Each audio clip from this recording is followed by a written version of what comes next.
Salam dan selamat malam sahabat Rema yang terkasih. Puji Tuhan jika pada kesempatan malam ini kita bisa berjumpa kembali dalam renungan malam.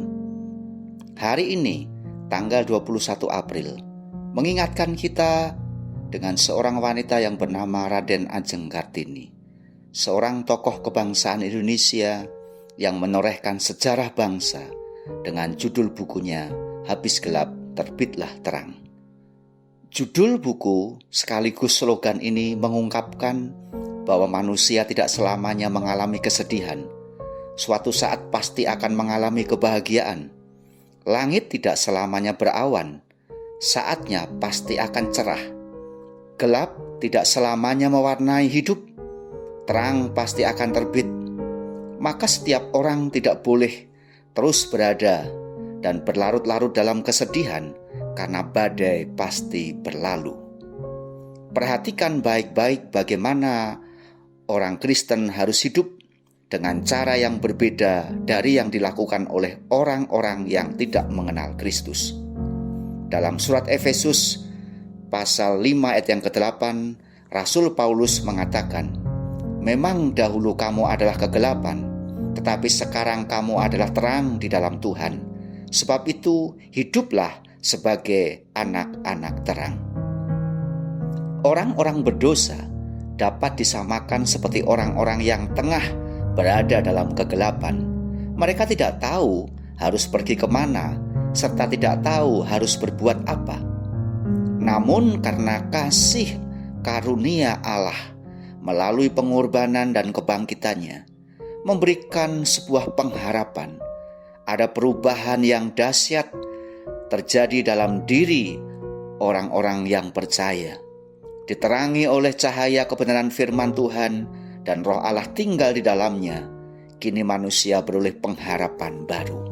Sahabat Rema yang terkasih, dulu kita hidup dalam kegelapan, tetapi sekarang kita hidup dalam terang dan sekaligus sebagai anak-anak terang.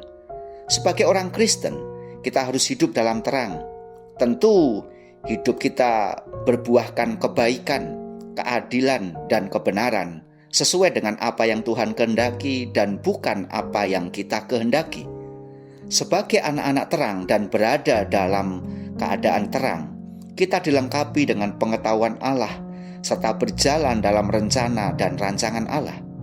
Untuk memastikan bahwa kita sudah berada dalam terang Allah, maka cara dan jalan hidup kita pun berada dalam terang tersebut. Di dalam terang Allah, kita semakin yakin bahwa iman dan pengharapan kita tidak samar-samar, tidak ada keraguan, tidak ada kebimbangan. Sebaliknya yang ada hanyalah kepastian. Kita percaya bahwa campur tangan Tuhan nyata, bekerja, berkarya, dan memberikan kita pengharapan baru.